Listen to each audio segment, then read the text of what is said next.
right, welcome back to the VET S.O.S show brought to you by the Who You Know Network. Remember, don't try to see a transition. Grab the VET S.O.S Life Preserver. That is Mark, right. I'm telling you, we got a great guest coming up next. Yeah, I'm excited to hear more from Marina. Welcome, Marina. Hi, Mark. Hi, Sean. How are y'all doing this wonderful Saturday morning? Outstanding. Well, it's not morning for all of us. It's true. You're right. I'm sorry if you're on the East Coast. For everyone on the East Coast, my bad. Happy afternoon to you. So, real quick, we'll go through your bio here. Okay. And I love the beginning of this. Marina is a teal-haired, bilingual super connector, master networker, and 24-year U.S. Navy veteran. You really could stop right there. You don't even have to go any further. But That's you just have a million other things that you've accomplished already. But I want to hit on a couple of the key ones, such as regional director for the nonprofit 4Block. Fantastic. In 2021, you were selected as a panelist for the San Diego Military Summit and was a guest on multiple veteran-focused podcasts after that, and a guest once again on a transition-focused podcast. And then earlier this year, you were selected as a Focus Forward Fellow with the Military Family Research Institute at Purdue University. And not to be outdone, also the founder and president of the Military Women's Collective, a women veteran-focused nonprofit, where you are empowering, mentoring, and supporting military women throughout their career in the armed services. Mm-hmm. How do you find time to do all of this? Therein lies the question, right? Prioritization, she says with a question mark. That's really basically the only way I could do it, because I'm. You didn't read. Sorry, there's something in my eye. No, I didn't read everything. There's a lot more you got going on. Other thing that I'm doing that takes up even like a lot of my time also is I'm in doing my grad degree right now as well. I know. I like to spin plates, put it that way. I'm an expert plate spinner. Can you tell us you served, right? You got out of the military, obviously plugged in with a lot of these organizations and VSOs that are around the area. I mean, was that immediate? Did you just jump right into those, or what was your transition like? So pretty much. So I think Sean probably has a similar story to me. I knew that I was coming up to the end of my career, and I was getting out in 2021, which is, as we know, last year. And COVID happens, and I am like, wait a minute, the world is going to be totally different. I need to find other people that I can, connect with and stuff like that. And so what I ended up doing was going on to LinkedIn, because I've been told, hey, LinkedIn's the place to find connections for professional type stuff. And so that's what I ended up doing. I ended up going on there. And while I was looking around, doing searches and stuff, I found this place, and I'm going to name drop. I found VETS to Industry. And VETS to Industry was the very first veteran service organization I found. And they were doing a networking event. They're on, Sean, 33 now. And I think I went to number 4. Hi, Jane. Hi, Michael, and everybody. I see people in the chat. But yeah, I that way they were the first ones, because I was, to say freaking out would probably be an understatement, because when you get to that last year and that you're getting out, I call it the roller coaster of emotion, because one day you're like, oh man, I'm so happy I'm getting out, no more getting up and having to clean things all day long, or whatever, whatever it is that you're doing in the military, right? That you just think is silly. And then the next day I would be like, oh my God, I'm going to miss all my friends and I don't know what I'm going to do, So, and then the next day you're angry, and, it's such a, when they say transition is stressful, it so is, because there's so many different things you have to be doing all at once. And that's the whole thing of the mission, of Military Women's Collective that you were talking about is that the women's in the center of the name, Military Women's Collective, is warriors offering mentorship, empowerment, networking, and support. Yep. That's powerful. It's a great mission. That's a great mission. And that's one of the things that I think is very impressive to me is that, you've got all of these organizations and they're, very veteran centric and focused, Right. just in general, veteran in general. So to see a specialization into helping a segment of women, right? Super important, right? We already know that there's already pay disparity, right, between men and women. But can you talk to us a little bit more about what you're finding as you're helping, right? Oh, Women yeah. that are in transition and some of the disparity as far as maybe the help that they're getting transitioning out of the service? Absolutely. So, like you said, obviously there's that pay disparity, but there's another thing which I've noticed is that when women, let's say they're looking on LinkedIn and they see a position, women feel the need to be almost 100% qualified before they will actually go and apply. Whereas with men, 60%, 70, hey, if I'm 60% qualified, I'm going to Just apply now. throwing it out there. I'll apply anyway. But the women, as women, like most of the time, will think, oh gosh, if I'm not completely qualified for this, then I just shouldn't apply. If you're mostly qualified, then hey, you can learn some stuff. I mean, you're always learning every day anyway, so why not apply and see what happens? Some of the other things that I've noticed is that women, we need that camaraderie. Obviously, yes, men do too, but I want camaraderie that is, women centric. So, because we understand each other, we can talk about things that y'all don't want to hear about, like body things and that's a lot of the stuff that I've noticed. And I just want to make sure that anybody that is looking for any kind of mentorship has that available to them. Anybody that's looking, any women, and we're talking active duty, we're talking veterans, transitioning military, obviously. I want to make sure these women know that they have a place where they don't feel isolated, they don't feel invisible, they don't feel unheard, because I don't know if y'all know the origin story of Military Women's Collective, and a lot of women have gone through this kind of thing. I was sexually harassed by the chief engineer on a ship okay, and this was me as an E5, and this is him as an O5. So if for any of my civilian friends out there that don't understand the rank structure, it's like like a vice president and like an HR specialist or something, type of thing. He harassed me, and then I said something to his boss, and when they brought me in to talk to them, they basically berated me and told me that I was a liar. And months later, I get a call from the JAG, which is the Judge Advocate General, which is the lawyers, and they're telling me, we'd like you to come testify. And come to find out, he got caught for something else, but yeah, he ended up getting kicked out of the Navy because of the stuff that he was doing. The one thing that I always remember when I remember because he was sending me emails from his personal email to my ship email, his email address had the word puissance in it, and the word puissance in French means power. Like that's what he was wanting was power over people. And wow. So ever since then, I wanted to take my power back, and that's really for women. Like I want to be able to just be me and all my teal-haired, awesomeness, and that's what I feel like I'm bringing with Military Women's Collective is that sense of women coming together.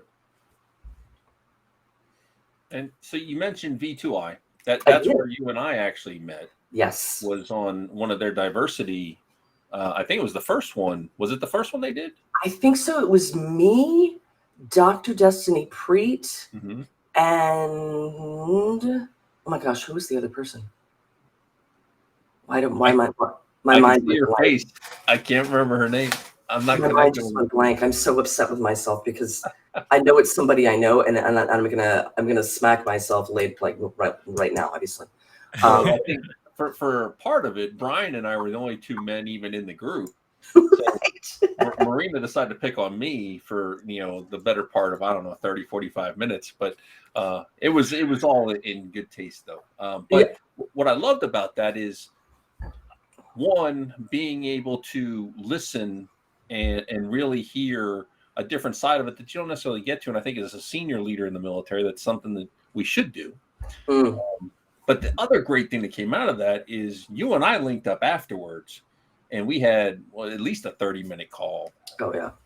And one of the things you mentioned to me, and I believe I see part of it behind you on the wall, was LTI, the Leader Transition Institute. Oh, actually, you can't see it. Darn it! I'd have to hear. It's not that one directly behind you.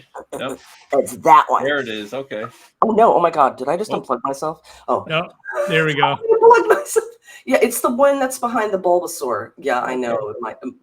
My husband 3D prints me all kinds of stuff, so it's that. I just did it. I did the We to Me. Fantastic seminar, hands down, probably one of the best transition things I've sat through. And you were the second person to recommend that to me, and I wanted to personally thank you. Great program, it really is. Annie is the bomb.com, and her whole group, like Bruni, Annie, I mean, just everybody that works with that team is so wonderful, because, and that's another thing that I really focus on when I'm doing either mentorship with Military Women's Collective or with 4Block or with Veterati, because that's a huge one for me. And Sean, I know you're on there. Mark, you're on there too, aren't you? Not on Veterati yet. No, I don't think so. I'm just saying. I do need to. Yeah, I do need to. I'm knife-handing you right now. Yes. But no, it's such a great place to be able to help people.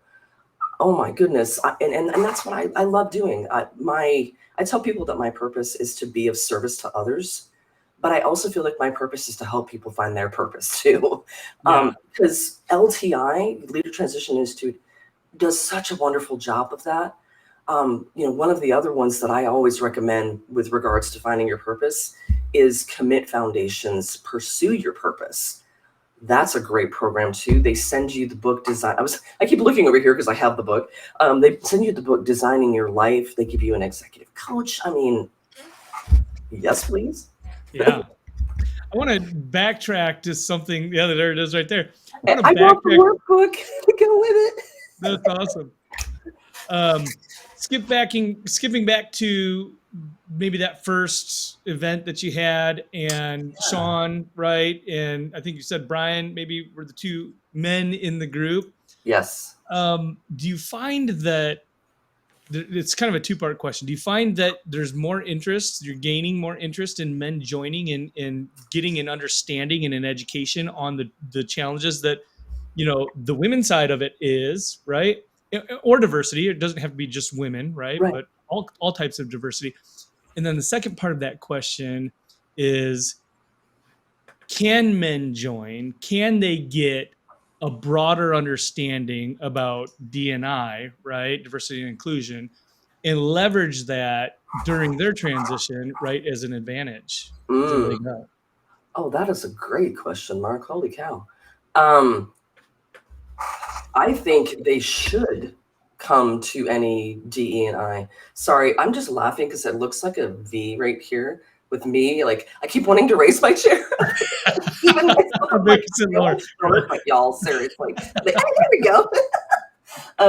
But no, I absolutely agree that men should, like, seeing Sean and seeing Brian there, and any of the other guys that did show up. I think Rigo Magano was on there too, and a couple of other people.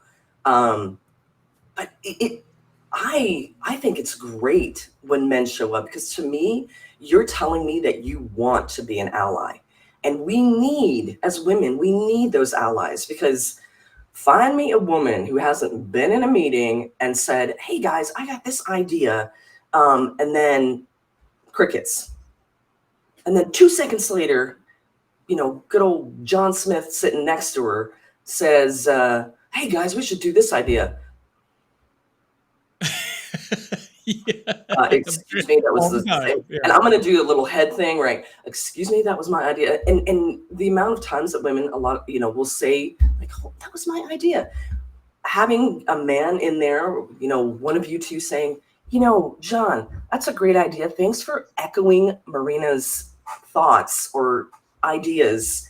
That is an ally right there. You're taking what would have been, something that would have made like disheartening to the woman, and you're raising them up, and you're showing this woman, hey, I got you, sis. I got you. Mm-hmm. Mm-hmm. Yeah, I think that, that's one thing that we're seeing more of, right? As awareness increases.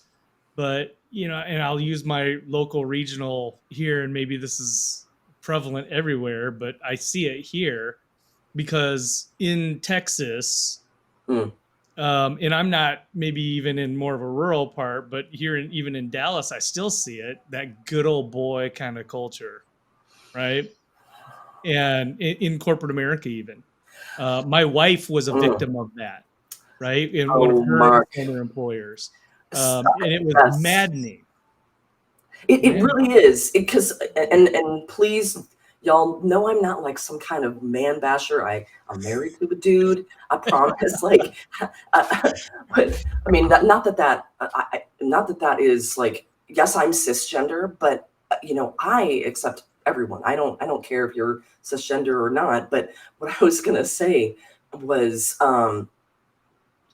corporate structure and the military were both started by white cisgender men for cisgender men, white cisgender men.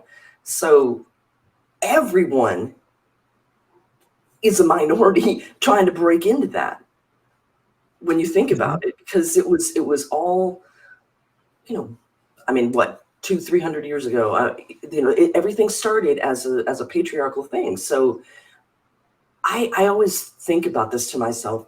The military, the people that have served is 1% of the US, right? Women who have served is a percentage of 1%. What? Like, think about, I think we're coming up close to now 3 million women who have served throughout. I mean, we're talking back to Vietnam and I mean, farther back than that, Civil War, because we had women in the Civil War, and a lot of people don't even realize that. They had to dress as men and pretend that they weren't women, but we did have women in combat all the way back then. So the original Mulan. Right? Exactly. So don't make me start singing that song, because now you got it in my brain. So I want to hear more about the Military Women's Collective. But first, please tell the audience a little bit more about 4 Block, because 4 Block and Commit were the two things that I first heard about when I started this transition. You have to do these two. So before we get into your passion there with the MWC, and I know 4 Block's a passion too. It is. Yes. Getting that, but please tell us a little bit about 4 Block in the process. Okay. So 4 Block, we have, it's called the Veteran Career Readiness Program. And there is also a military spouse one, and it just opened for applications. Wait, hint, hint, I'm stomping on the ground right now, okay? So hint, hint, for all the military spouses that are watching this, Michael, if you know some, Jane, if you know some, because y'all are watching there. Yes, it's 11 weeks. You come out of there, come out of the class with an amazing amount of deliverables. So things like your elevator pitch, because a lot of people don't know what to say and how to say it. You come out with an optimized LinkedIn profile. We help you choose a targeted list of companies that meet both your culture needs and your career goals. That's just a few of the things that we do every week, for 2 hours in the evening. And it depends where you are. Right now we're still virtual for a lot of it, but some of the places are going hybrid. And then hopefully, we're going to be looking at some more in person next, not for this one, which is fall, but for spring. But no, you get to meet these employers, and they come and they speak with you, and we do breakout rooms for a couple hours. And it's just a fantastic way for people to find out what's out there. Because think about it. When you're in the military, you are told what to do, what to wear, where to go, when to be there, right? Wow, that was really fast. I don't know how I did that. But I was like, boom, boom, boom. But now when you get out, like, I can dye my hair blue. I can wear crazy looking shirts, like you have so many choices out there. And it's about figuring out, hey, if you want to be in the corporate world, do any of these companies meet your needs?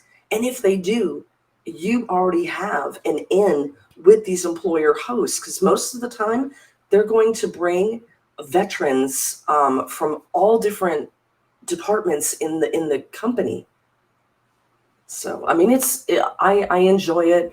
We learn all these different things. I've got some great pictures at the end of the graduation where they're all making hearts and shaka signs. I mean, I had tears in my eyes when I was doing graduation. No joke. I mean, you get to know people after 11 weeks. From what I've heard, it's a fantastic program. I'm hoping to be in the fall one here. So definitely looking forward to that opportunity. So tell us about MWC. How are you helping people? How can people join what you're doing? What assistance do you need? All those things. We need to know about the program. Oh, assistance would be wonderful. Well, obviously I'm a 501c3 nonprofit, which means all donations are tax deductible. The kind of things that, I want to do more of is to offer women, empowerment scholarships. But we are, and do things like retreats in, places like Big Bear or Palm Desert or things like that, where I can just get women together. We can have fun. For Big Bear, I want to go and do some hiking, but then there's escape rooms there too. And there's the lake. I mean, if we went in the winter time, there's skiing. I mean, so many different fun things and I just want to bring women together, because that's the values that I have for Military Women's Collective is community, authenticity, positivity, empathy, and success. So it's capes. I thought it was cute. Yeah, I see that there. I see what you did there. Right? So, because we're superheroes, right? If you look at my LinkedIn, you'll see a little tiny superhero in front of my super connector, because I feel that all women, think about how much women have to multitask and things like that. I feel like that's what we're born to do, is multitask. And so we have to have that cape on to tell us, hey, I got this. I really want women to know that they have other women that can be there to mentor them and to empower them and to, sponsor them to, all kinds of goodness, because that is what I felt that I needed when I got out. And so I thought, if I need it, and I know for damn sure, excuse my language, but I know for damn sure that somebody else is going to need it too, right? I mean, that's what the whole point of these nonprofits is to take care of a need that you see. We definitely broke the family-friendly show model today, Mark. I'm so sorry. I meant potty mouth today. Hey, when you're passionate about it, sometimes it just comes out, and we can definitely tell that you are, Marina. So yes. We haven't And, gotten any of those official military words yet, so that's good. I have Yeah, that's not used. Yes, there's many acronyms that I could say that start with, well, I won't say it. Anyway, we'll stop.